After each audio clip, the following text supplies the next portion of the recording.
영상 편지로 보여드렸듯이 저는 지난 한 주간 인도네시아 발리 지역에서 열린 노예와 총회 총대로 참석하고 돌아왔습니다. 신혼여행지로 알려진 이곳 발리는 저에게 휴양지의 아름다움과 여유 이상으로 힌두교의 특색이 많이 눈에 들어왔습니다. 낯선 종교, 낯선 환경 가운데서 특별히 골목골목 거리거리마다 빼곡하게 들어서 있는 힌두교의 사당들이 참 인상적이었죠.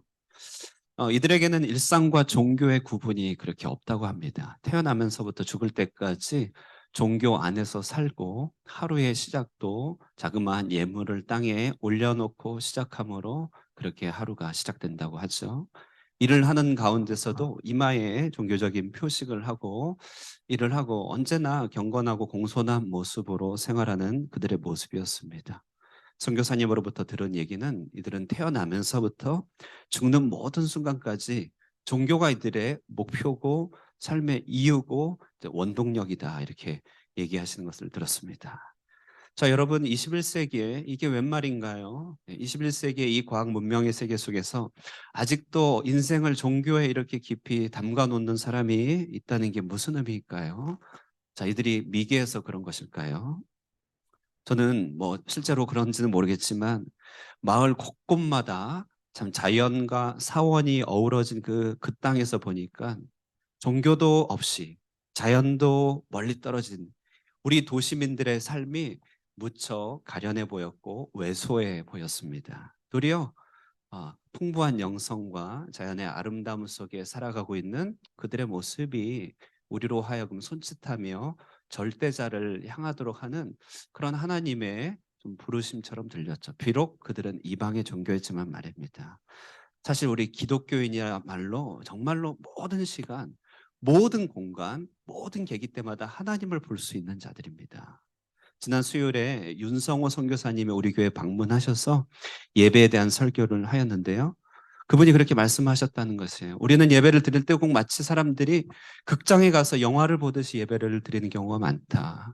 극장에 가서도 사람들은 감동을 하고 극장에 가서도 재미를 느끼고 잠시 동안의 마음의 변화가 있지만 그러나 극장 문을 벗어나는 순간 그냥 일상으로 빠져들듯이 꼭 우리도 예배를 드리는 것이 그렇게 극장 안에 있는 그런 불안감에 나타난 무언가를 보듯이 예배를 드리고 있지는 않는가. 그러면서요, 우리의 나머지 모든 시간은 하나님과 상관없이 보내고 있지 않는가. 이런 메시지를 주셨다고 하는데요. 정말 저는 그 땅에 가서 도리어 하나님, 진정한 하나님을 모르는 이방의 종교를 통하여서요, 믿는 나 자신과 우리를 깨우쳐 준다는 사실을 많이 깨닫게 되는 그런 순간이었습니다. 여러분, 그러므로 이방의 신자인 그들도 그렇게 일생을 경건하고 고요하게 보낸다면 진짜 살아계시고 참되신 하나님을 섬기는 우리가 하나님을 제대로 만나고 살아간다면 얼마나 큰 변화가 있겠습니까? 자, 오늘 바로 그에 대한 얘기를 할까 합니다. 하나님을 진정으로 제대로 만나고 그분과 함께 교제의 경험을 가진 한 사람이 어떻게 인생의 큰 변화를 맛보게 되는지를 오늘 삭개오의 이야기를 통하여 함께 나누길 원하는 것입니다. 자, 여러분, 오늘 이 삭개오라고 하는 사람이 2절에 등장하는데요. 혹시 삭개오라고 하는 이름과 이야기를 처음 들어보시는 분 계십니까? 예. 예, 처음 들어보신다 할지라도 머리에 손들기가 참 애매하겠죠. 예, 예. 예, 괜찮습니다. 예. 자, 그래서 그냥 이야기할게요. 예. 삭개오라고 하는 사람 참 문제 인물이었습니다. 어떤 문제 인물이었냐면 이 사람 세관원이었습니다. 그러니까 세무 공무원 잘못됐단 말이냐. 그게 아니라 이 사람 로마에 빌붙어서 동족 유대인들에게 고혈을 쥐어짰습니다. 그래서 착취적으로 세금을 걷어들이고 자신이 40% 이상의 아마 마진을 가져갔을 것이에요. 그리고 본국에 보내고 동족으로부터 더 많은 세금을 얻어서 자신의 배를 이렇게 불린 정말 부역자였습니다. 우리 주변에 뭐 친일파니 무슨 부역자니 이런 얘기가 올 때마다 들을 때마다 그들이 얼마나 얄밉고 또 그들이 얼마나 또 이렇게 우리에게서 좀 마음에서 쉽지 않습니까? 삭개오는 이제 그런 사람의 수장이었으니까 참 문제가 많은 사람이었죠. 그런데 이런 사람들은 은혜를 입을 자격도 없는 것일까? 자, 이렇게 물어본다면 조금 질문이 생각할 게 있죠. 아마 당시 유대인들은 삭개오 같은 사람은 다른 사람은 다 은혜를 받아도 삭개오 같은 사람은 절대로 은혜를 받을 수 없다고 그렇게 생각했을지 모르겠습니다. 그런데 오늘 성경은 예수님, 은혜의 주인공이신 예수님과 문제의 인물 삭개오가 교차적으로 만난 것에 주목하고요. 그 만남이 한 사람의 인생을 어떻게 크게 변화시켰는지를 보여주고 있는 본문이죠. 이 만남을 통하여 은혜가 또한 예배가 변화시키지 못할 인생은 아무것도 없다는 것을 잘 보여주는 본문이 오늘 본문이에요. 자, 발단은 이렇게 시작합니다. 예수님께서 이제 길을 가시다가 삭개오라고 하는 이 문제 인물이 살고 있는 동네로 지나가고 계시는 것입니다. 이 동네는 오늘 성경에 보니 1절에 여리고라고 되어 있는데요. 여리고 하는 지역은 이렇게 북쪽 갈릴리에서 예루살렘으로 가기 위해서 반드시 통과해야만 하는 그런 거점 도시였던 것이죠. 자, 예수님은요, 이제 그의 사역 3년의 공생애를 다 마치시고 이제 마지막 자신의 생애를 하나님 앞에 드리고자 예루살렘으로 올라가는 마지막 여정이었습니다. 그때 예수님이 삭개오의 동네로 지나가시는 것이죠. 자, 여러분, 오늘날도 예수님이 우리가 살고 있는 동네에 지나가겠습니까? 우리가 살고 있는 푸미흥에, 우리가 살고 있는 안푸에, 우리가 살고 있는 저 미드타운 지역에 주님께서 거니시고 돌아다니시겠습니까? 물론 그렇지요. 자, 그런데요, 삭개오는요, 예수님이 그 동네로 지나간다는 소식을 듣고 예수님이 보고 싶었던 것이에요. 예수님 보고 싶었어요. 사실 이 삭개오는요, 사람 보기 싫어하는 사람이었습니다. 그래서 관계를 끊고 일과 돈에만 집중했던 그런 사람이었던 듯이 보입니다. 정말 스크루지 같은 구두쇠 영감, 그런 사람이죠. 소위 말하는 저 사람 돈독이 올랐다. 돈 말고 아무것도 보이는 게 없다. 이제 그런 사람입니다. 때로는 일에 너무나 집중한 나머지 워커홀릭이다. 일 중독자다. 사람은 안중에도 없는 그런 사람이다. 라고 하는 사람이에요. 그래서 사람의 관계도 끊고 사람도 싫어하고 그는 오직 손에 잡히는 돈만을 위하여 민족조차 배반한 사람이었는데 희한하게 예수님만큼은 보고 싶었던 것이에요. 자, 여러분 그렇죠? 우리 사람들이요. 현실의 문제 때문에 마음이 강팍해질 수 있지만 진정으로 아름다운 것, 진정으로 따뜻한 것에 대한 그런 미련이나 그리움만큼 사라지는 건 아니죠. 삭개오는 예수님 이야기를 듣자 아름다움에 대한 그리움이 떠올랐습니다. 예수님 이야기를 듣자 따뜻함에 대한 그리움이 마구 솟구쳤던 것이죠. 그는 어쩌면 사람이 진정 싫었다기보다는 진짜 우정을 바랬을지 모르겠습니다. 사람의 사랑이 그리워서 사람을 찾아갔지만 도리어 작은 문제로 트집을 잡고 상처를 주는 사람들 속에서 자기 자신의 모습을 이내 감추고 그는 확실히 믿을 만한 손으로 잡힐 만한 것에 집중했던 그런 마음의 문을 닫아버린 현대인과 같은 사람들일 수 있겠죠. 그런 삭개오의 마을에 하나님의 아들 예수가 지나가신다고 하시니까 삭개오가 보고 싶은 것이에요. 그래서 많은 군중이 모여 있는 곳에 달려갑니다. 하지만 문제가 생깁니다. 뭐냐면 사람이 너무 많아서 비집고 들어갈 수가 없어요. 그리고 오늘 삭개오에 대해서 본문은 설명하기를 그의 키가 작아서 까치발을 들여도 예수님 보이지 않는 것입니다. 참 안타까운 상황이죠. 자, 그런데 예수님을 보고 싶어하는 그 마음이 컸든지 삭개오는 거기서 그냥 뒤로 돌아가지 않고 주변을 살피다가 나무 하나를 발견하고 나무 위로 기어서 올라가는 것이에요. 자, 이 말은 그만큼 삭개오에게 뭔가 알지 못할 영적인 갈급함이라든지 따스함에 대한 그리움이 있었다는 것을 말하는 것이죠. 자, 그래서 삭개오는 나무 위에 올라가서 나무에 이렇게 중턱에 매달려서 가지에 매달려서 예수님이 지나가시는 것을 지켜보고 있습니다. 자, 그런데 예수님이 그 삭개오를 딱 쳐다보신 거예요. 올라오는 삭개오를 쳐다보신 거예요. 그리고 삭개오의 이름 석자를 딱 불러주십니다. 삭개오야. 성경에 보면 예수님께 찾아온 수많은 병인들에 대해서 이름을 다 얘기하지 않습니다. 그러니까 이름을 언급하는 경우는 참 특별한 경우인데요. 삭개오야 이름을 딱 불렀어요. 그리고 속히 내려오라 이렇게 얘기합니다. 속히 내려오라. 삭개오는 이 말을 듣고요.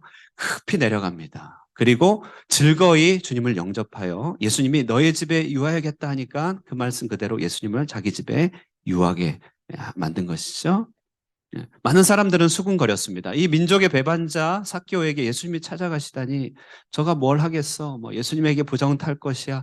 수많은 말들이 수군거렸던 그런 모습 가운데서 삭개오는 마음에 큰 변화를 일으킵니다.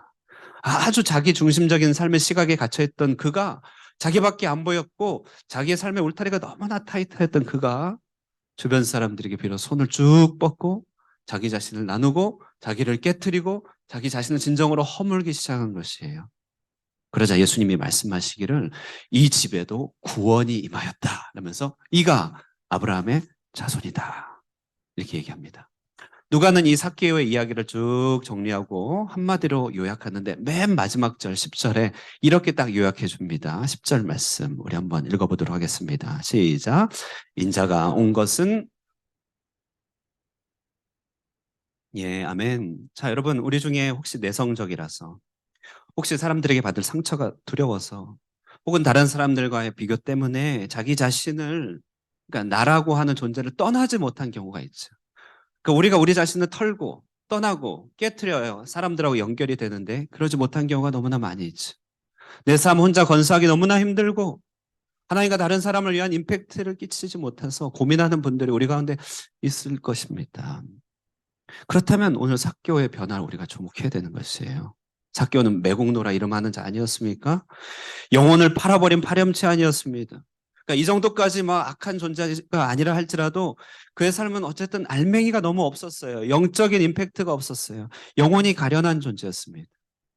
성경은 그의 이런 영적인 왜소함을 그의 작은 키로서 상징적으로 보여주고 있는 것이죠. 반면에 예수님은 큰 자였죠. 이스라엘의 소망 큰 자. 어떻게 보면 이 크신 예수님과 너무나 작은 삭개오가 만날 수 없는 것 같은 그런 다른 진로를 걸어가고 있는데 그 한 뜻깊은 만남을 통하여서 그 만남을 통하여 한 사람이 크게 변화된 모습을 작은 자에서 큰 자로 변화되는 그런 모습을 잘 그리고 있는 아름다운 이야기가 펼쳐지고 있어요. 예. 정말 오늘 본문 아름다운 이야기입니다. 외골수 갇혀있고 자신의 삶을 나눌 줄 모르고 사람들이 두렵고 미래에 대한 소망이 없고 그냥 현실적인 안목을 가지고 있던 한 사람이 자기 자신을 완전히 깨트려서 정말 실체로 나아가고 사랑으로 나아가고 있는 그런 아름다운 이야기, 괄목할 만한 아름다운 이야기 아닙니까? 정말 여러분 우리 동네 이름이 푸미흥이잖아요. 이 동네. 제가 알기로는 푸자는 부유할 부, 홍보할 부자, 미자는 아름다울 미자. 예, 그렇게 얘기한대요. 그러니까 아름다움이 부요한 땅, 이곳에 잘 어울리는 그런 얘기입니다. 여러분, 이 아름다운 이야기가 우리 이야기고 그 아름다운 이야기의 주인공이 우리 하늘꿈 교회가 되기를 바랍니다. 그러므로 우리 이 삭개오 이야기에서 우리가 몇 가지 교훈을 좀 얻었으면 좋겠어요. 자, 우리는요, 이 삭개오 이야기를 통해서 우리 인생이 아름답게 변모되기 위하여 몇 가지 좀 한 가지, 그러니까 몇 가지 살펴볼 게 있습니다. 그 중에 먼저는 한 가지 점검해야 될 우리 내면의 모습이 있습니다. 첫 번째는요, 예수님과 우리의 이 아름다운 만남을 계속 막고 방해하는 영혼의 한 문제를 생각해 봐야 돼요. 주님께 나아가지 못하도록 만드는 우리의 영혼의 한 문제, 은혜로서 변화받아야 될 우리의 영혼의 한 가녀린 상태에 대해서 생각해 봐야 됩니다. 그것은 뭐냐? 바로 영적인 외소증이다라고 하는 부분이에요. 영적인 외소증. 영적인 외소증. 자, 본문을 기억해 보면 아까 말하였듯이요. 누가는 이 삭개의 이야기를 쭉 정리하고 나서 마지막 한 줄로 요약하죠. 인자가 온 것은 잃어버린 자를 찾아 구원하려 합니다. 자, 여기 이 잃어버린 자, 삭개오 얘기죠. 잃어버린 자를 찾아 구원하려 한다. 이게 이제 삭개오 이야기의 요약입니다. 그런데 이 잃어버린 자, 이 잃어버린 자를 표현한 누가의 방식이 참 다양하거든요. 잃어버린 자에서 누가는 때로는 이 잃어버린 자를 맹인으로 표현하기도 해요. 그러니까 앞을 보지 못하고 영안이 닫혀있는 그 사람 잃어버린 자다. 그래서 그의 눈을 열어주는 방식으로 잃어버린 자를 찾아 구원하신 이야기가 있습니다. 누가복음에. 때로는 이 잃어버린 자를 중풍병자로 묘사합니다. 몸이 굳어서 선을 행할 능력이 없는 자, 이를 잃어버린 자죠. 자, 근데 오늘은 이 잃어버린 자를 표현할 때 어떤 방식으로 표현하느냐? 그 삭개오를 잃어버린 자로 소개하면서 성경 그의 영혼의 상태를 설명할 때 그를 작은 자라고 표현한다는 것이. 삭개오의 그의 작은 키는 그의 영혼의 상태를 설명하는 일종의 은유라는 것입니다. 앞서 말씀드렸듯 그는 직업적으로 착취적인 세리였습니다. 겉으로 보기에는 아주 우락부락한 사람입니다. 돈을 벌기 위해 피도 눈물도 없이 삶을 살았던 사람입니다. 그런데요, 한 가지 반전이 있어요. 여러분, 이 사람 이름이요, 성경에서 일부러 이름을 소개하는데요. 이 사람 이름의 뜻이 혹시 무엇인지 아십니까? 삭개오라는 이름의 뜻 혹시 아시나요? 지금까지 교회 생활하면서 삭개오 이름 뜻 들어보신 적 있으신가요? 있으신가요? 없나요? 제가 최초인가요? 예, 감사합니다. 예, 가르쳐 드릴게요. 삭교라는 이름의 뜻은 순수라는 뜻이에요. 순수. 순수함. 정말 어울리지 않죠? 얼굴은 우락부락하고 목소리는 아주 걸걸한데요. 마음은 여린 것 같은 그런 사람이 막 떠오르지 않습니까? 양심을 저버리고 동족을 저버린 채 자기 배를 채우는 탐욕적인 이 사람의 이름이 순수라니요. 그러니까 이 이름을 통해서 드러내주고 하자 하는 바는 뭡니까? 순수한 그 영혼이었는데, 순수를 지향하는 존재였는데, 순수로 부름받은 자였는데, 그가 인생의 질곡 가운데 어떤 죄를 범하여서 혹은 여러 상황에 짓눌려서 영혼의 상태가 쪼그라든 상태를 표현하기 위해 오늘 특별히 삭개오를 소개하고 있는 거예요. 그의 작은 키로서 말이죠. 그러니까 그의 영적인 왜소함이 얼마나 부각됩니까? 영적인 왜소증 설명하기 위해서 삭개오를 지금 모델로 보여주고 있다는 것이에요. 여러분, 이 영적인 왜소증은 전문 용어는 아닙니다만 여러분 우리 가운데 경험적으로 알 수 있어요. 이건 뭐냐면요. 하나님을 만나는 일에 자꾸만 움츠러드는 마음의 상태를 말합니다. 하나님이 인도하시고 은혜를 주셨어요. 이제 손 붙잡고 나아갈 때쯤 되면 자꾸만 뒤로 물러납니다. 영적으로 왜소함인 거예요. 변하지 않아요. 마음이 자꾸 연약하고 상처를 받기 쉬운 상태를 말하죠. 하나님께서 은혜를 주셔 우리의 삶의 지경을 넓히고 바깥으로 확정하고 이제 뻗어나가고 브레이크드로해서 이제 뚫고 나가야 되는 그 시점이 되면 항상 내 삶에 꼭 뒤를 붙잡고 끌어당기듯이 그렇게 못 나아가는 상태입니다. 그래서 항상 작은 상태에 머물러 있는 것이에요. 영적으로 어른이 되지 못하는 것이에요. 이게 영적 왜소증입니다. 우리가 그래요, 여러분. 인생을 살면서 어느 날 어느 시에 때로는 물질의 눈이 어두워서 때로는 쾌락의 눈이 어두워서 때로는 현실의 눈이 어두워서 하나님의 부르심, 하나님의 이끄심의 선택을 외면한 채 현실의 선택을 할 때가 있죠. 그럴 때마다 우리의 영혼은, 우리의 순수는 위축되고 자그라드는 것이에요. 그런 일들이, 그런 기억들이 하나님께 나가는 일에 장애가 되는 것입니다. 내게 주신 소명과 고유한 부르심이 이런 일들 때문에 막혀서 사람들 앞에 막혀 예수님 보지 못하는 삭개오처럼 자라가지 못하는 것이. 시편 32편 4절에 말합니다. 주의 손이 주야로 나를 누르시오니 내 진액이 빠져서 여름 가뭄에 마른같이 되었나이다. 하나님은 나를 용서하시고 나를 받아주신다는데 내가 한 선택으로 말미암아 마치 하나님의 손이 나를 누르시는 것 같은, 그래서 눌려서 작아진 것 같은 때가 있다는 것이죠. 이사야 59장 1절에서 2절 여호와의 손이 짧아 구원치 못하심도 아니요 귀가 두뇌 듣지 못하심도 아니라 오직 너희의 죄악이 너희와 너희 하나님 사이를 내었고 너희 죄가 그 얼굴을 가려서 너희를 듣지 않으시게 함이라. 이런저런 이유들로 하나님의 축복의 그릇들이 엎어져서 축복을 받지 못하는 상태가 있다는 것이죠. 남모르는 죄나 아픔들로 인하여 자라지 못하는 영적인 왜소함들이 자라지 못하게 하는 것들이 우리 가운데 있을 수 있다. 이게 삭개의 모습 아닙니까? 나도 쓰임받고 싶고 나도 복의 통로가 되고 싶지만 도리어 현실에서는 뚫고 나가지를 못하는 안타까운 모습들, 영적인 왜소증들입니다. 우리 영혼에 이런 문제 있으면 참 하나님과의 만남이 방해가 됩니다. 그렇죠? 충만한 자리에 넘치는 자리에 나가지 못한 일이 참 많아요. 우리가 하는 선택들이 그렇게 외소함을 또 가중시키는 선택들을 합니다. 예. 어제도 참 저희 집에 재밌는 일이 있었는데요. 저희 토요일 날 밤 되면 이렇게 전자기기 못하게 합니다. 근데 둘째가 아이패드를 가져간 거예요. 몰래. 그리고 자기 보고 싶은 걸 튼 거예요. 근데 걸렸어요. 어떻게 걸렸냐면 밖에 있는 블루투스 스피커랑 연결이 돼서 안에서 너 일로 와. 일로 와. 하나님께서 걸리게 하신 거니까 이거는 혼나고 넘어가야겠다. 이게 시점이 중요하잖아요. 이거 여러분 둘째한테 얘기하지 마십시오. 제가 얘기했다는 거. 제가 했던 얘기예요. 이거예요. 너 그렇게 몰래 하면 안 돼. 제 필통을 안에 있는 연필로 탁 쏟아놓고 너 그렇게 몰래 하면 뭐 엎어진 것 같은 거야. 하나님이 축복을 주시려고 해도 그렇게 자꾸만 하면 이게 엎어져서 축복을 못 받아. 축복을 못 받아. 그러면 안 돼. 앞으로 그러지 마. 하나님이 걸리게 하신 거라 내가 얘기한 거야. 꼭 기억해. 입이 이렇게 튀어나왔지만 할 말이 있어야죠. 네. 우리가 영적으로 왜소하면요. 그러니까 축복의 그릇이 닫혀 있으면요. 하나님과 나 사이 경계가 너무 커지죠. 그러니까 이렇게 뭔가 막이 있습니다. 붙여주신 사람들에게 뻗어나가지 못합니다. 성령의 자유함을 막아서게 만든다는 것이에요. 삭개오 예수님을 만나러 갔지만 보지 못했다는 것입니다. 이것이 우리 안에 있지는 않는가? 삭개오를 통하여 우리를 비추어 보여주는 것이죠. 우리 현대인의 신앙생활 모습 아니겠습니까? 도리어 저 자연에서 바라본 이 도시민들의 신앙생활의 모습이 그런 것 아니겠습니까? 현실적인 너무 바쁨들이 하나님의 음성을 가로막고 있는 것 아닙니까? 나의 현실적으로 나의 지혜가 선택한 것들이 나로 하여금 영혼을 자랑하지 못하게 할 때가 너무 많이 있어요. 자, 그래서 문제가 해결받아야 됩니다. 우리 자라가야 되죠. 영적인 외소증에서 벗어나야 됩니다. 문제 해결의 서광은 어디에서 발견할 수 있겠습니까? 문제 해결의 서광은 어디에서 비춰옵니까? 문제 해결은 그런데 생각보다 어렵지 않다는 것이에요. 오늘 본문이 그걸 가르쳐 주는데요. 아주 단순합니다. 어떻게 그것이 해결되느냐? 그럼에도 불구하고 예수님을 보고 싶은 마음, 거기서부터 시작된다는 것이에요. 삭개오가 그랬어요. 예수님이 보고 싶었어요. 뛰쳐나갔어요. 비록 사람들이 가로막았습니다만 그래도 보고 싶은 마음을 접지는 않았다는 것이에요. 그래서 그는 나무 위에 올라간 것이죠. 거기서 지나가는 예수님을 쳐다보기 위해서 보고 싶은 마음 때문에 올라간 것이에요. 여러분 정말 이 예배 예수님 보고 싶어서 오셨나요? 정말 예수님이 보고 싶으신가요? 내 인생이 가로막고 내 인생의 외소증이 하나님께 나가지 못한다 할지라도 그것 때문에라도 정말 예수님 한번 제대로 보고 싶은 마음이 있으신가요?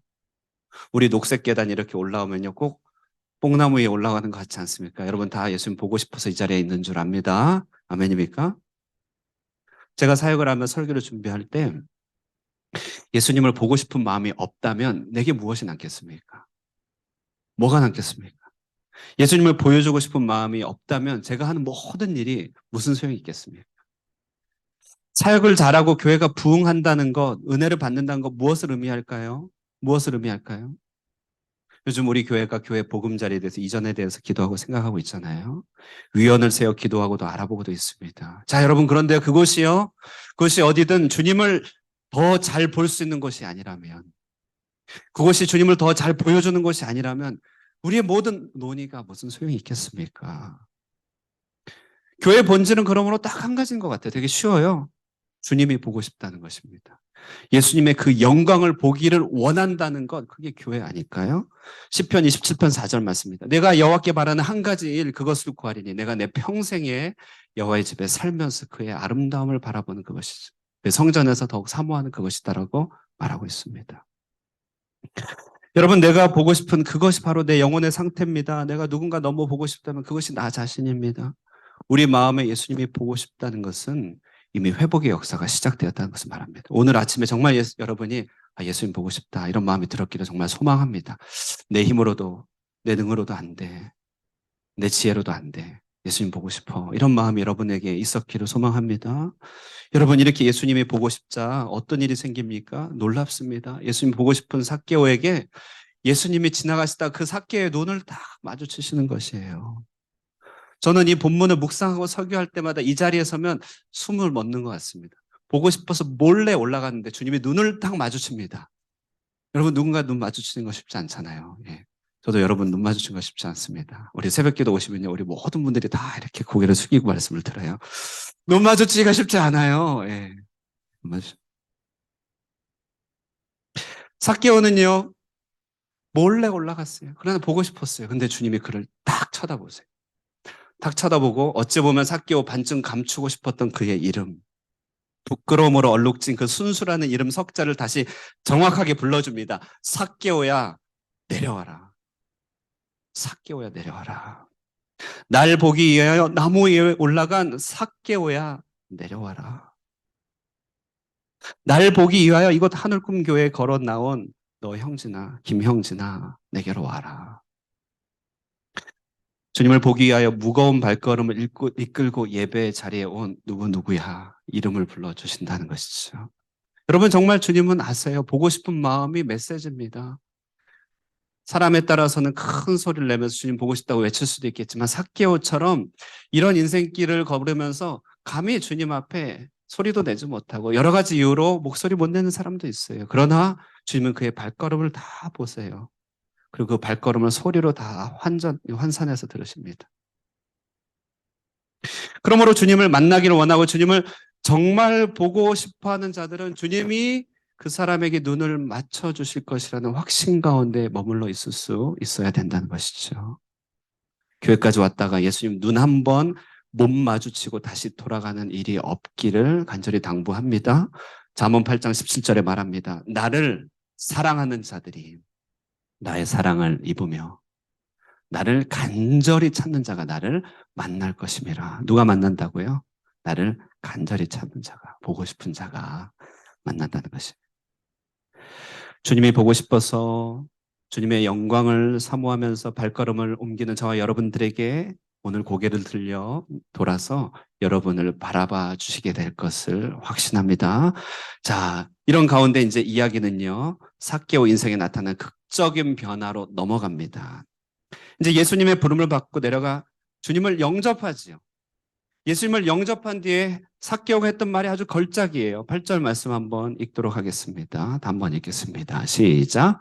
삭개오가 서서 주께 여짜오되 주여 보시옵소서 내 소유의 절반을 가난한 자들에게 주겠사오며 만일 누구의 것을 속여 빼앗은 일이 있으면 내 갑절이나 갚겠나이다. 아멘. 자, 여러분 너무 숫자만 보지 마십시오. 뭐 내갑절 내갑절 이렇게 생각할 거 없어요. 여기 내갑절이란 말은 구약의 율법에 의하여 속여 강탈한 것을 대갚아주는 구약의 율법의 방식이에요. 4배 갚겠다. 4배 갚겠다. 여러분 삭개오는 지금껏 재물에 대해서 그가 경험한 바는 뭐였습니까? 그는 재물에 대해서 그가 경험한 건 그는 움키는 경험은 좀 알아요. 그는 사람을 탈취해서라도 내 손에 들고 있는 경험은 좀 알아요. 그게 감이 있어요. 그런 데는요. 움켜쥐고 그것을 바깥으로 내보내지 않고 자기 안에 가두는 방식의 경험은 그는 풍부해요. 그게 뭔지 안다는 것이에요. 그에 대해서 강의하라고 하면 강의도 할 수 있을 것이에요. 그런데 오늘 성경이 삭개오에게 하는 말이 뭡니까? 그런 경험을 통하여 그에게 남은 영혼의 상태는 뭐라고요? 왜소합니다. 키가 작다. 영혼의 크기가 점점 작아지고 메마르고 진액처럼 눌렸다. 이것을 말하고 있잖아요. 그런데 이번에 예수님을 영접한 이 삭개오의 경험 속에서는 전혀 다른 경험이 나옵니다. 하나님 나라를 경험하는 것을 맛보기 시작하는 방식으로 좀 달라집니다. 동일한 제물로서 그는 누군가에게 삶의 기회를 주는 방식으로 자신의 잘못을 만회하고 자신의 정직을 회복하는 방식으로 바뀝니다. 삶의 지경이 확장되고 시야가 너무나 좁았는데 자신의 시야를 활짝 넓혀서 자신의 삶의 울타리를 뛰어넘는 방식으로 그의 재물 사용의 방식이 변화되더라는 것이에요. 그는 정말 물 위에 서보는 경험을 했습니다. 그는 정말 깊은 곳에 그물을 던지는 경험을 한 것이에요. 물 위를 걸을 수 있다는 경험, 그 가운데 주님이 동행하고 계신다는 경험을 한 것이에요. 여러분 이 경험은 뭡니까? 작았던 그가 이제 어떻게 됩니까? 껍질을 벗고 비로소 큰 자가 된 경험이 된 것이죠. 그의 물리적 키는 비록 작을지 모르겠지만 그의 영혼 안에 그는 큰 자가 된 것이에요. 이런 삭개오를 향하여 주님이 말씀하시기를 이가 곧 아브라함의 자손이다. 주님이 바리새인들에게 말하죠. 너희가 스스로 아브라함의 자손이라고 생각하지 말라.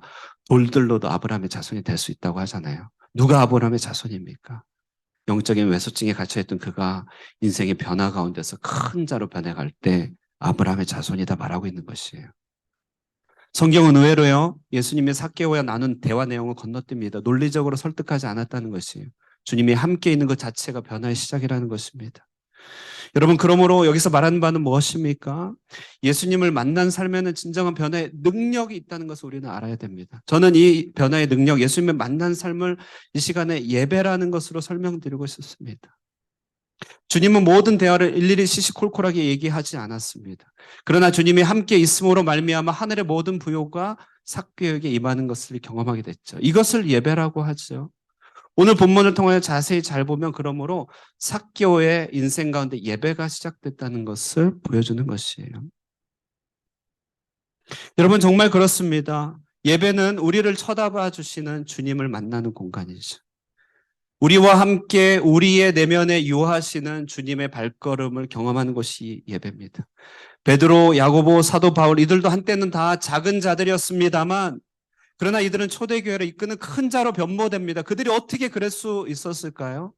그리고 그들이 그럴 수 있었다면 우리도 그럴 수 있지 않겠습니까? 그것은 바로 주님과 함께하는 경험, 바로 살아있고 진실한 예배의 경험입니다. 우리는 이 한 번의 예배를 통하여 하늘의 부여를 맛볼 수 있어요. 정말 여러분, 은혜로운 한 번의 예배, 주님 앞에 드려지는 한 번의 제대로 된 예배가 우리의 심령을 얼마나 변화시키는지 말할 수가 없습니다. 골로새서 2장 3절에 그 안에는 지혜와 지식의 모든 보화가 감추어져 있느니라 그러죠.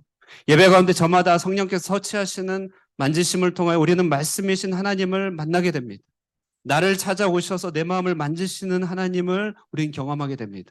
앞에서 목사는 말씀을 단순하게 전하지만 성령께서 적용해 주셔서 나름대로의 사람들의 내면을 만지시고 천국의 넉넉함을 선물하는 것들을 다 경험하게 된다는 것이.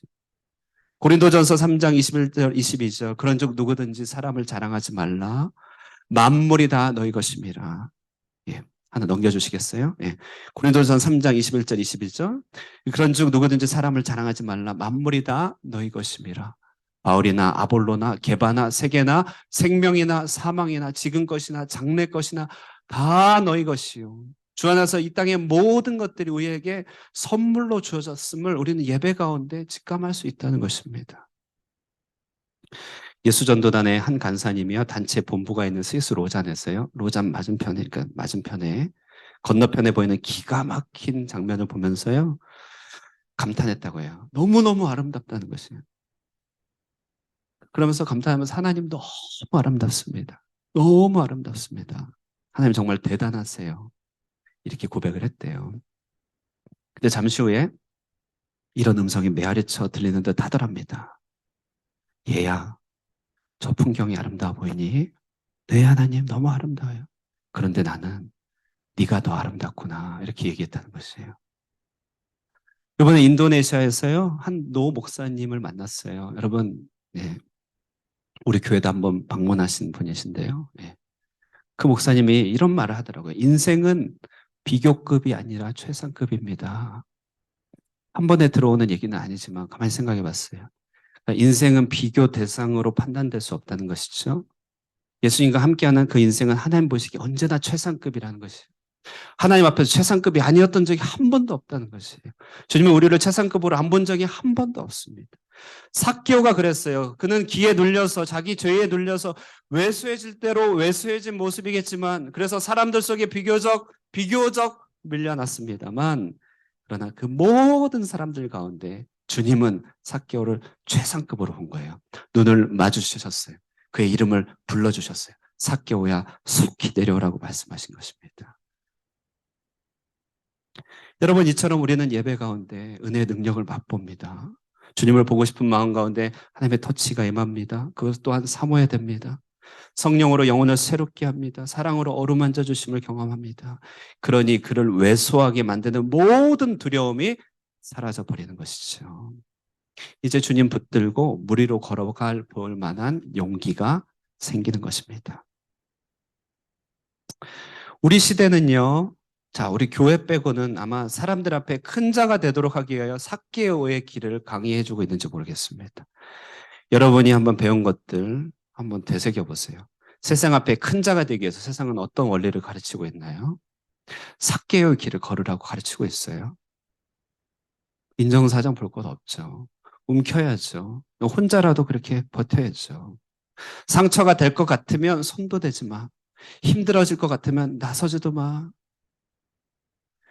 이런 온 세상의 가르침이 편만한 이 시대 가운데 세대는 이 땅을 점점 영적인 거인들과 영적인 어른들이 사라지고 있는 것 같지 않습니까? 여기저기에 왜소한 삭개오들만 넘쳐나고 있습니다. 굉장히 똑똑한 것 같지만 한꺼풀 벗겨보면 너무너무 왜소하게 그지없는 삭개오만 있어요. 이 땅의 교회, 이 땅의 마을이 이렇게 여러분 정말 우리 스머프 마을로 전락하면 안 되지 않겠어요? 네. 성경은 우리에게 큰 자가 되는 길을 소개해주고 있습니다. 단순하게 주님을 먼저 바라보는 것이죠. 주님을 보고 싶다 말하는 것입니다. 그리고 그 은혜의 능력으로 예배의 능력으로 우리가 무리를 하나씩 걸어가는 것이에요. 우리에게 있는 경계를 한번 벗어나 보는 것입니다. 우리의 모든 우리를 얽어매고 있는 두려움을 벗겨내는 것입니다.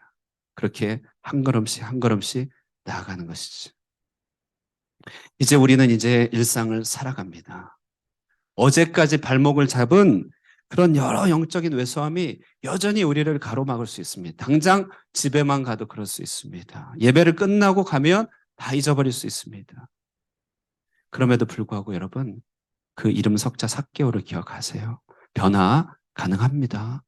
변화의 시작 어렵지 않다는 것이에요. 주님을 보고 싶은 마음을 정직하게 올려드리는 것이, 그 보고 싶은 마음을 여러 방법, 여러 경로로 표현하는 것입니다. 말씀을 읽든지 예배를 드리든지 찬송을 부리든지 누구를 섬기든지 그 모든 일들도, 혹은 때론 내가 해온 모든 일상조차도 이제는 주님을 보고 싶은 마음으로, 나의 손끝에서 주님의 영광이 드러나고, 주님의 영광이 드러나고 그 영광을 보고 싶은 마음으로 하는 것이에요. 그러면 우리는 그 아름다움을 보면서 우리 마음이 바뀌는 것이, 예배에 영이 임하는 것입니다. 우리를 외면치 않는 주님의 시선을 마주할 수 있습니다. 주님의 우리와 함께하는 것을 경험할 수 있습니다. 그때 우리는요, 이 모든 영적인 외섬을 벗고 우리 속사람을 어루만져 주시고, 우리를 최상급으로 대해 주시고, 우리를 큰 자로 빚으시고, 우리를 궁극적으로 온전하게 세우실 주님 가운데 머물 수 있게 되는 것입니다. 오늘 이 은혜의 능력에 기대어서요, 우리도 우리 교회도 모든 외소함을 벗고요, 자신을 드리고 나누고 깨뜨리고 영적인 큰 자의 발걸음을 담대하게 걸어갈 수 있는 그런 저와 여러분, 우리 하늘꿈 교회가 되기를 주님의 이름으로 축원드립니다. 아멘. 우리 함께 오늘 말씀을 생각하시면서 찬양 한 곡 불렀으면 좋겠습니다. 아멘. 예, 이 시간 광고에는 없지만 오늘 좀 귀한 분이 방문하셔서 잠시 이야기를 들을까 합니다. 오늘 잠시 한 분을 모실 텐데요. 배민수 목사님이라고 서울 영동교회 부목사님으로 계십니다. 그런데 서울 영동교회 부목사님일 뿐만 아니라 여러분, 탈북자들이 나오면 어디에 가는지 아십니까? 예, 탈북자들이 어떻게 변화되는지 아시나요? 바로 그 사역을 좀 감당하십니다. 그래서 한국의 여명학교에서 사역을 하시면서 이제 탈북 사역을 하는데요. 사실 이곳에서 통일 이야기, 북한 이야기 듣기 쉽지 않습니다. 그런데 때마침 호치민에 방문하셨어요. 치앙마이에 일이 있다가 호치민에 잠시 방문하셨는데 너무 귀한 기회라서 광고도 없고, 하지만 저도 급하게 오셨습니다. 또 내막이 있는데요. 사실 저희 신학과도 동기이기도 합니다. 그래서 이렇게 모실 때 박수로 잠시 모시도록 하겠습니다. 네. 할렐루야, 반갑습니다. 배민수 목사입니다. 서울의 그 논현동에 그 서울 영동교회라고 있습니다. 여러분 혹시 아시는지 모르는데 그 손봉호 교수라고 해서 이제 그분이 그 평신도 중심으로 이제 개척했던 교회가 지금 이제 거의 한 50년 가까이 되고 있고요. 기독교 윤리 실천 운동이 이제 저희 교회에서 시작됐고, 세무로스피스 병원도 시작이 됐습니다. 그래서 한국 교회의 또 그런 사회적 그 운동이라고 할까요? 그런데 좀 많이 힘써 왔는데, 지금은 이제 또 새로운 리더십을 준비하는, 또 이제 새로운 시대를 준비하는 시기가 또 와 있고요. 저는 교회에서 이제 12년째 사역을 하다가 이제 안식월이 계속 늦어지다가 코로나까지 터져가지고 결국 지난 5월 말부터 3개월 안식월을 허락받아서 이제 그동안 하고 싶었던 북한 사역 현장에 와서 지금 이제 사역 일정으로 많이 일정을 보내고 있고, 이제 7월부터는 개인 일정인데요. 호치민은 사실 개인 일정으로 왔다가 사역 일정으로 바뀐 곳입니다. 저는 이제 여기 베트남에 와서 참 그 놀라운 사실을 두 가지 발견했는데, 한국에서 먹던 쌀국수는 쌀국수가 아니라는 것과, 김영진 목사가 제가 예상했던 것보다 훨씬 더 은혜롭게 설교를 너무나 잘한다. 네, 그래서 이 호치민 하늘꿈 교회가 은혜 가운데 이렇게 성장해 가고 있는 모습도 직접 보니까 참 감격이 되고, 혹시나 호치민에 저희 교인들도 몇 분 계시거든요. 또 여기 뭐 여행을 온다든지 등등 하게 되면 어느 교회를 가야 될까 하면 반드시 이 교회를 추천하도록 그렇게 하겠습니다. 시간이 많지 않은 관계로 짤막짤막하게 말씀을 드리자면, 저는 이제 개교회 부목사로 사역을 하고 있습니다. 그런데 이제 한 곳에 오래 있다 보면 매너리즘이라는 데 빠지게 되죠. 근데 하나님께서 저를 어떻게 깨우셨냐면, 어느 날 꿈 얘기는 생략하겠습니다. 일부 때는 꿈 얘기 좀 했는데 너무 길어져 가지고 뭐 요약하면, 꿈에 북한에서 탈북한 청소년이 저희 집 문을 두드려서 숨겨달라고 했는데, 말도 안 되는 상황이지만 전쟁이 났다 그래서 걔를 숨겨주다가 이제 발각되어서 총소리 딱 나는 그런 장면에서 제가 꿈을 깼는데요. 다음 날 저희 담임 목사님 연락이 와서, 여명학교라는 곳, 우리가 이사교회로 있는데 후원의 밤인데 거기 가서 좀 설교를 해달라, 청소년들이니까 당신이 가면 좋겠다라고 해서 오케이, 좋습니다. 저는 청소년 사역자 마인드가 아주 강하기 때문에 가서 설교를 했습니다. 그래서 말씀을 전하는 가운데 고등학교 때 저희 와이프와 그때 당시에는 이제 결혼한 지 1년밖에 안 된 때였는데 저희 와이프와 저가 고등학교 SFC 때 북한 선교에 대한 소명을 받았던 거를 하나님께서 다시 깨우쳐 주셨어요. 잊고 살았는데. 그래서 교회에 있는 그 탈북민 위한 기도 모임이 있어서 그 기도 모임의 교육자로서 이제 한 성도로서 참여한 거죠. 그렇게 하다가 어쨌든 설교를 하고 오니까 또 학교에서 연락이 왔어요. 아이들에게 직접 학생회장이 연락 와서 설교해달라. 다시 한번 와서 해달라. 제가 이제 사역 일정 때문에 교회에서 하다 보니까 안 돼서 다음에 불러달라 했는데 그 이후로 연락이 없었어요. 나중에 어떻게 기회가 되어서 학교를 통해서 교목 요청을 받아가지고 제가 일주일에 하루를 파견되어서 말씀을 전하게 됐고 수업을 하게 됐고 찬양 동아리반이라는 동아리반의 아이들 2시간짜리 또 하게 돼서 온종일 주일보다 바쁜 금요일을 보내게 됐습니다. 지금 이제 7년이 지났고 지금은 교회 사역이 많아져서 이제 저희 와이프가 제가 하던 일을 거의 한 상당 부분을 지금 하고 있고요. 저는 이제 설교만 하고 있는 상황인데 어쨌든 7년이 지나면서 이 탈북민 사역이 늪에 빠지게 되었어요. 그러면서 아이들의 실존을 알게 되었고 북한에서 넘어온 아이들이 얼마나 참 갖은 고생과 사연을 많이 가지고 오는가라는 것을 깨닫게 되었고 그러던 과정 가운데 그들의 탈북 스토리를 듣다가 너무 마음에 안타까움이 생겨서 결국 탈북민을 구출하고 양육하는 선교회 또 이를 돕게 됐습니다. 그 선교회가 지금까지 약 1,500명을 구출시켰고 치앙마이 뭐 또 뭐 그 옆에 있는 나라 그 옆에 있는 나라 이런 데서 센터들을 운영하면서 이제 탈북한 난민 상태의 탈북민들 한 2개월 이렇게 성경 말씀으로 양육하면서 한국으로 보내고 있어요. 거기서 예수를 믿고 세례를 받고 한국에 오면 그나마 잘 적응을 해요. 물론 가출했다가 돌아오는 사람도 있지만 많은 사람들이 한국에 와서 망가지거든요. 어쨌든 그런 일들을 돕고 있습니다. 최근에 여러 소식들은 이제 코로나로 닫혀있던 3년 이상 닫혀있던 탈북민 루트들이 재개되어서 최근에 이지성 작가가 1만 킬로라는 책을 냈죠. 그분이 직접 돕고 있습니다. 제가 방문했던 하루 자고 왔던 치앙마이 센터도 그분하고 직접 연결이 돼 있는데 그 어, 많은 일들이 지금 일어나고 있고 주변에 많은 사람들이 그를 돕고 있고 지금 탈북민들이 여기저기서 지금 오는 신호들이 여러분 뉴스를 통해서도 요즘 듣고 있죠. 외교관 뭐 사라졌다 어디서 그 다 지금 이제 우후죽순 지금 이제 뭔가가 열리고 있다는 거거든요. 실제로 제가 호치민에 온 지 이틀 만에 저쪽에 있던 선교사님 통해서 여기에 있는 2명의 자매가 있는데 한 명이 조현병이 아주 심하고 또 이미 중국에서 암 진단을 받아서 엄마가 직접 국경에서 받아다가 이게 베트남까지 보냈는데 지금 영사관에 있는 것 같은데 어떻게 좀 상황을 알아보고 푸시해서 빨리 한국으로 가게 해달라. 이제 그 지령을 받고 제가 여기로 왔는데 얼마 안 돼서 그렇게 된 거죠. 그때부터 사역 일정으로 바뀌어서 이제 있다가 이제 여기까지 온 겁니다. 근데 이제 어쨌든 탈북민들이 지금 여기도 있지만 또 뭐 여러 곳에 지금 많아요. 근데 그들의 사연을 들어보면 제가 가르치는 아이들에게도 이 이야기를 많이 들었는데 정말 여러분 말도 못할 고난을 겪습니다. 특히 여성들은 탈북하는 순간부터 자기 게 아니에요. 이제 자기 몸. 거의 99% 사람들이 눈에 띄죠. 티가 나거든요. 그러면 말도 안 통하고 그러니까 자동적으로 국경 근처에는요 사람들이 브로커한테 전화합니다. 돈을 받으니까. 그럼 이제 탈북민 이제 잡아다가 성매매 단체에 팔든지 거의 대부분은 시골에 시집을 강제 결혼을 하게 됩니다.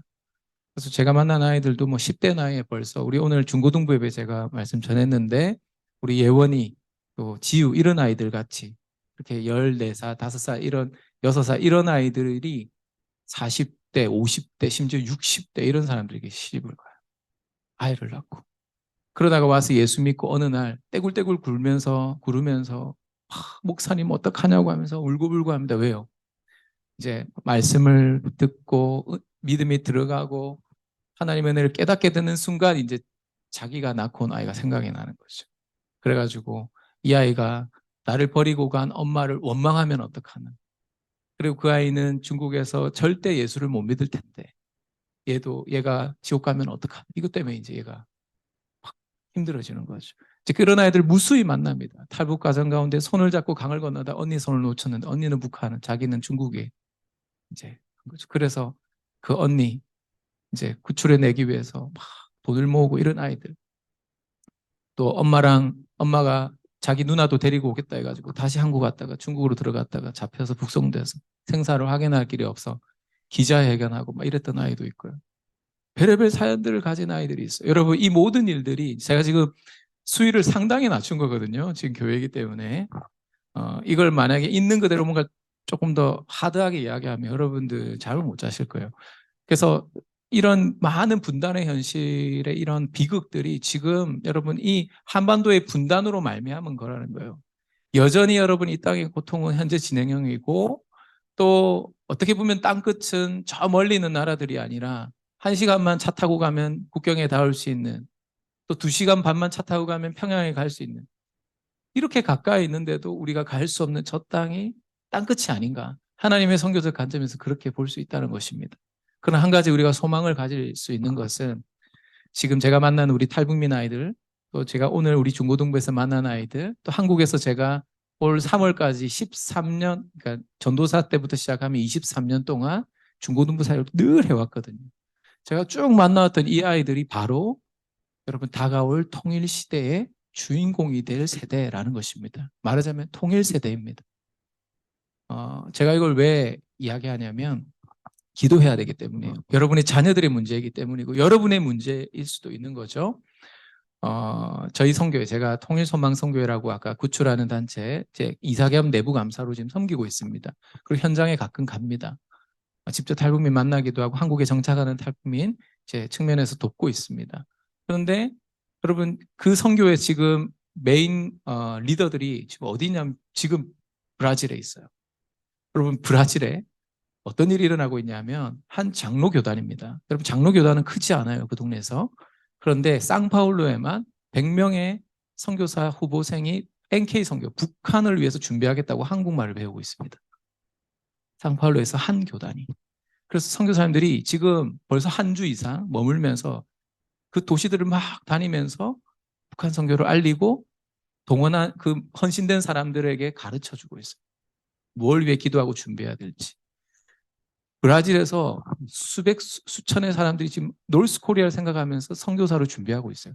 뉴질랜드, 또 저 스웨덴. 여러분, 너무 먼 나라잖아요. 근데 한국 교회는 북한 선교 지금 저 땅끝이 바로 위에 있는데, 저 사마리아와 같은 땅이 저기에 있는데, 이제 정치 지형이 바뀌고, 뭐 상황이 어려워지면 침묵하고, 관심이 멀어져요. 참 이런 현실이 너무나 안타까워요. 그러나 여러분, 제가 이걸 통해서 하나님의 일하심을 계속 보고 있습니다. 아, 때가 다가오고 있구나. 왜냐? 탈북민들을 3만 6천 명이 와 있는데요. 한국에. 지금 중국에만 한 15만에서 20만이 있고요. 러시아에, 중앙아시아에, 또 여기 동남아 지역에도 여러분 난민 상태에 있는 탈북민들이 꽤 많이 숨어져 있습니다. 그들이 지금 굉장히 많이 흩어져 있어요. 벌목공들도 많이 있고요. 난민 상태에 있는 탈북민들만 한 30만 추정이 됩니다. 그들이 지금 한국으로 계속 넘어오면 3만 5천 명이 5만 명이 되고 5만 명이 50만 명이 되고 50만 명이 500만 명이 되면 여러분 그때 우리가 통일이라고 하지 않을까요? 영토와 제도, 정치의 통일도 있고 경제적 통일도 있지만 사람의 통일은 이미 시작됐어요. 하나님의 선교적 관점에서 하나님 나라 관점에서 하나님 나라가 이미 예수님 오심으로 임했지만 다시 오실 때 완전히 이루어지는 거잖아요. 그때까지 우리는 하나님 나라를 우리의 삶 가운데 이루어 가야 되죠. 근데 통일은 사실 이미 왔는데 앞으로 완성될 겁니다. 이미 사람들이 온 거예요. 이미 여러분 호치민에 있고요. 하노이에 있고요. 또 새로 개발된 여러 그 루트들이 이제 새롭게 또 복구되고 있는 그런 탈북 루트들이 계속 있어요. 그들이 오고 있습니다. 그리고 우리 자녀들이 그런 믿음의 형제 자매들이 함께 기도하면서 일들을 동참할 때 여러분 정말 북한 교회 재건에 놀라운 그런 열매들이 앞으로도 나올 거라고 봅니다. 여러분 북한 선교의 고울은 북한 교회 재건이거든요. 근데 여러분 우리 한국 교회는 디아스포라 교회는 북한 교회 빚을 지고 있어요. 그들이 보내준 파송한 그런 선교사 목회자들이 남한 교회를 세웠거든요. 이제는 무너진 그 북한 교회가 세워지기 위해서 우리가 함께 힘을 모으고 또 여러 사인들이 이제 하나님의 때가 다가오고 있다는 걸 말해주고 있기 때문에 특별히 우리 디아스포라 교회들이 함께 힘써주시면 좋을 것 같아요. 제가 시카고에 가서 그 북미 지역에 있는 여러 모든 거의 대부분의 교회들 그 북한 선교하는 교회들 다 모였는데 정말 많은 교회가 모이더라고요. 와, 깜짝 놀랐습니다. 디아스포라 교회들이 이렇게 살아 움직이고 기도하기 시작하면요, 저는 반드시 역사가 일어날 거라고 봅니다. 특히 베트남은 북한과 가까워요. 그리고 베트남에서 만약에 공부를 하고 뭔가 직업을 가지고 전문성을 가진 우리 다음 세대가 만약에 통일의 어떤 그날이 오게 되면 북한이 열릴 때 어떻게 되겠어요? 가장 북한이 모델을 삼고 있는 베트남에서 공부한 우리 자녀들, 우리 세대들 들어갈 기회가 생기지 않을까요? 그들에게는 황금 어장이 열리는 것이고 사회적 기회로 봤을 때는 완전히 그는 블루오션이 열리는 겁니다. 그래서 지금 여기 있는 호치민에 있는 우리 하늘꿈 교회와도 무관하지 않다. 저는 그렇게 생각하고요. 당장에 우리가 그리스도인으로서 굶어 죽어가고 있고 또 치료를 못 받아서 무상 의료지만 여러분 약을 장마당에서 사서 가지 않으면 치료를 못 받아요. 아이들 중에 이야기 들어보면 아빠 살아계시다 애들 별로 없어요. 북한의 남자들이 40대 한 중후반 되면 거의 병 걸려 죽어요. 대부분. 주로 엄마들이랑 옵니다. 북한 인구 지금 뭐 한 2천 뭐 몇백만 명 이야기하지만 사실 사역하시는 분들은 우리는 어떤 현지 상황들에 대해서 많이 듣다 보니까 한 1,700~800만일 거다 이렇게 예상합니다. 실제로 많이 죽었거든요. 정말 많이 죽었습니다. 그래서 여러분 말씀을 정리할게요. 지금 뭐 이렇게 좀 무거운 이야기들을 많이 했지만 여러분 북한 선교는요 마음에 기쁨이 있습니다. 함께 기도하면 마음이 뜨거워지고요. 또 여러분들이 기도해 주실 때 하나님이 여러분의 기도를 통해서 일하실 겁니다. 예, 저는 그걸 너무 많이 경험해가지고 이루 말할 수 없는 많은 응답들을 받았습니다. 교회 현장의 매너리즘을 극복하고 이제는 교회와 현장을 연결하는 일들에 참 보람을 느끼며 살아가고 있는데 이 일을 우리 성도들도 함께 교회에서 누리고 있거든요. 그래서 지금 우리 하늘꿈 교회에서 제가 서울에 가면 제일 좋아하는 제가 즐겨가는 경기도 광주에 1년에 한 두세 번씩 꼭 가는 기도원 이름이 하늘꿈 기도원인데 예, 하여튼 뭐 하여튼 그런 이 호치민에서도 이 하늘꿈 교회를 통해서 또 한국의 천안에 하늘꿈 학교 있잖아요. 탈북민 대안학교 우리나라 최초의 대안학교 이름 또 하늘꿈이에요, 여러분. 하여튼 하늘꿈 교회 우리 성도들께서 같이 함께 좀 우리 기도하면서 우리 이 북한 선교에 좀 마음을 좀 써주시고 관심 가져주시고 또 혹시나 예전에 뭐 십수년 전에 탈북민 대량으로 호치민에서 한국 보내다가 교민사 큰 어려움 겪었다는 얘기 들었거든요. 그래서 좀 위축된다는 이야기 들었습니다. 북한 이야기만 해도. 그러나 여러분 그렇지 않습니다. 하나님이 일하고 계시고요. 그 일들 통해서 많은 그래서 너무너무 그때 갔던 우리 탈북민들이 얼마나 호치민 한국 교인사회 또 한국 교회를 호치민 그 디아스포라 교회들 얼마나 감사하는 마음을 갖고 살겠습니까? 정말 보람이 있는 일이고 한 영혼이 천하보다 귀하다고 했는데 한 영혼을 살리는 일이 얼마나 중요한데 여러분 앞으로 그런 일들에 또 협력할 일들이 또 많이 생기면 좋겠다는 생각이 들고 우리 통일 세대가 될 우리 다음 세대를 위해서 함께 기도하면서 마음을 모으는 우리 하늘꿈 교회 되기를 바라고 우리 여기 있는 다음 세대들이 정말 북한 교회를 재건하는 귀한 일꾼들로서 앞으로도 참 귀하게 하나님께서 쓰시는 디아스포라 인재들이 되기를 저도 좀 기도하도록 하겠습니다. 한 가지 관심 가져주실 것은 우리 고신총회에 통일선교원이 생겼습니다. 국내 모든 교단 통틀어서 유일하게 총회가 이제 인정해서 세운 기관이 우리 교단을 통해서 일어났고 각 노회 대표 담당자가 세워져 가지고 한 달 전에 경주에서 한국 경주에서 그들과 함께 모임을 가졌습니다. 아주 우리 교단은 조직적으로 이제 늦게 시작했지만 시행착오를 줄이고 아주 조직적으로 한 단계 한 단계 아름답게 지금 일들을 해 나가고 있는데 지금 동남아 포럼이 계획이 돼 있습니다. 지난주 제가 메콩 지부 그 선교 대회 참석을 우리 원장님하고 같이 했는데 백함 지역은 이미 끝났기 때문에 저희가 못 왔고요. 그래서 이 베트남 캄보디아 지역도 같이 통합해서 동남아 쪽에 이제 북한 선교 포럼을 개최를 하려고 지금 또 이제 계획을 세우고 있는 중인데 그럴 때 또 함께 동참해 주시고 관심 가져 주시고 또 우리가 도움이 필요할 때 우리 또 탈북민들 이런 분들이 지금 여기 와 계신데 그들을 위해서 좀 기도해 달라. 또 그들에게 좀 뭔가 뭐 의료 지원이나 뭐 등등의 뭔가가 필요할 때 여러분 또 함께 또 마음을 모아 주시고 또 해주시면 정말 감사하겠습니다. 이 귀한 자리 허락해 주시 우리 김 목사님 감사하고요. 네, 우리 성도님들 또 다음에 뵐 때는 더 건강하고 또 영육간에 정말 은혜로운 모습을 함께 뵀으면 좋겠습니다. 감사합니다. 네. 우리 봉헌하시고 다 함께 기도하는 시간 가졌으면 좋겠습니다. 봉헌하도록 하겠습니다.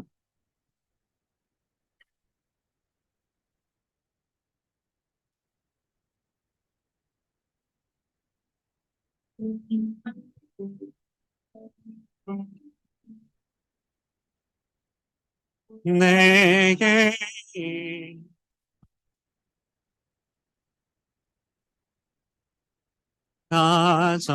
가져와 그 발 위에 입 맞추고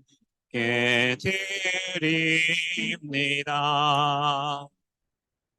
나를 위해 저망성게 오르신 그발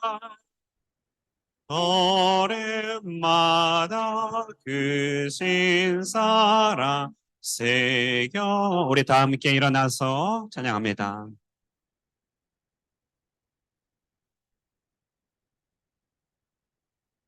복값 주께 가져와 그 발 위에 입 맞추고 깨드립니다. 주님 다시 땅 위에 임하시 그때 어느 위에 크신 사랑으로 날 받아주소서. 살아계신 우리 하나님 아버지, 우리를 그 마지막 날 영접하실 그날을 고대하며 오늘 하루를 한 걸음 한 걸음 주 앞에 살아갑니다. 때로는 우리의 죄에 짓눌려, 때로는 우리의 영혼의 연약함으로 인하여 영적으로 작아지고 위축됨에 왜소하여 하나님의 뜻을 온전히 이루지 못할 때가 너무나 많이 있지만 그럼에도 불구하고 늘 항상 우리를 재차 찾아오시고 우리의 앞길 가운데 행하시는 주님을 바라보며 주님을 더욱더 보기를 원합니다. 주님을 더욱더 사모하기를 원합니다. 주님의 영광을 더욱더 바라보기를 원합니다. 그 사모하는 마음으로 예배 자리에 오며 우리의 일상을 다시금 세워가기를 원하오니 거룩하신 주님 우리를 바라봐 주시고 우리의 이름을 불러 주시옵소서.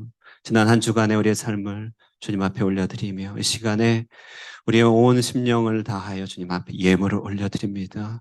하나님 이 예물 참 주님을 바라보기 원하는 그런 돌 감람나무에 오르는 것 같은 믿음의 여정이 되게 하여 주시고 드려지는 모든 예물마다 하나님 나라의 아버지 온전하게 드려져서 주님 보시기에 아름답게 쓰임받게 하여 주시고 예물이 쓰이는 곳마다 하나님 우리의 지경이 넓어지며 하나님께서 베푸실 이 땅에 수많은 일들이 이 예물을 통하여 펼쳐지도록 역사하여 주시옵소서.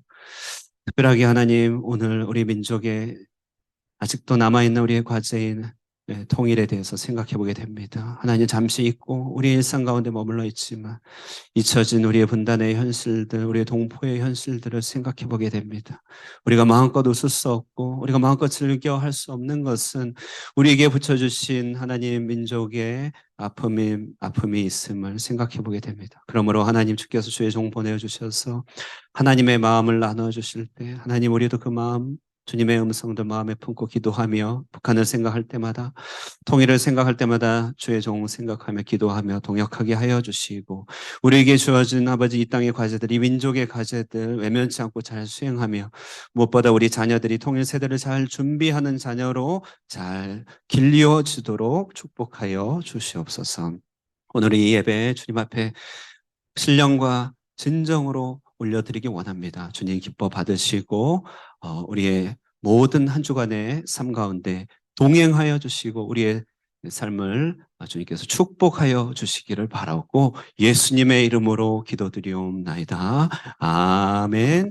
이제는 우리 주 예수 그리스도의 은혜와 하나님 아버지의 극진하신 사랑과 성령 하나님의 교통하시는 역사가 주님을 바라보기를 사모하며 삶의 큰 자로 변모하기를 온전히 주님 앞에 바라는 사랑하는 하늘 꿈의 모든 권속들과 함께 예배한 예배자 위에 또한 통일 사역을 감당하는 귀한 사명자 위에 영원토록 함께 있을지어다. 아멘.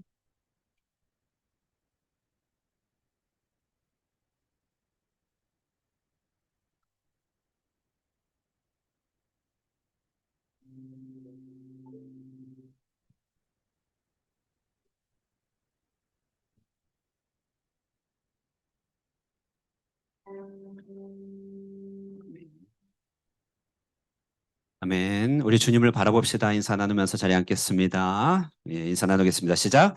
예, 주님을 바라봅시다. 예, 인사 나누신 거 맞으시죠? 예, 네. 네, 귀한 예배, 예, 주님 허락해 주셨습니다. 오늘 주신 마음들 또 귀한 사역의 현장의 이야기들 함께 기도하시고 품으시면서 늘 떠올릴 때마다 기도해 주십시오. 기도가 가장 큰 일인 줄 믿습니다. 기도해 주시기 바라고요. 네, 귀한 말씀 전해주신 배민수 목사님 다시 한번 감사의 박수 드리도록 하겠습니다. 다음 주에 성경 공부 전반기 종강식이 있습니다. 전반기 종강한다는 말은 하반기 시작한다는 얘기니까 예, 아직도 성경 공부 안 하신 분들 그러시면 안 됩니다. 우리 함께 참여할 수 있기를 바랍니다. 봉사자 모집합니다. 멀티미디어 부서뿐만 아니라 교회 혹시 빈자리 빈 공간 보일 때 다양한 봉사로 함께 참여하실 수 있길 바랍니다. 오늘 성가대 연습 이후에 오후 2시 예배당 준비위원회에 함께 모여서 장소 한번 우리 탐방하러 가도록 하겠습니다. 이경민 집사님 좋은숙 집사 가정에서 교회 중보기도와 사랑의 감사함으로 그 옆에 점심 식사를 나눕니다. 조 집사님 좀 어떠세요? 네, 많이 좋아서 예, 미소를 띠시면서 말씀하셨는데 감사드립니다. 예, 함께 중보기도 해주셔서 감사하고 오늘 점심 식사 감사드립니다. 예, 뭐든 또 혹시 인사 나누실 분 계신가요? 예. 자, 모두 시간 마쳤습니다. 우리 축복송 하시고 조금 늦었지만 식사의 자리로 가도록 하겠습니다.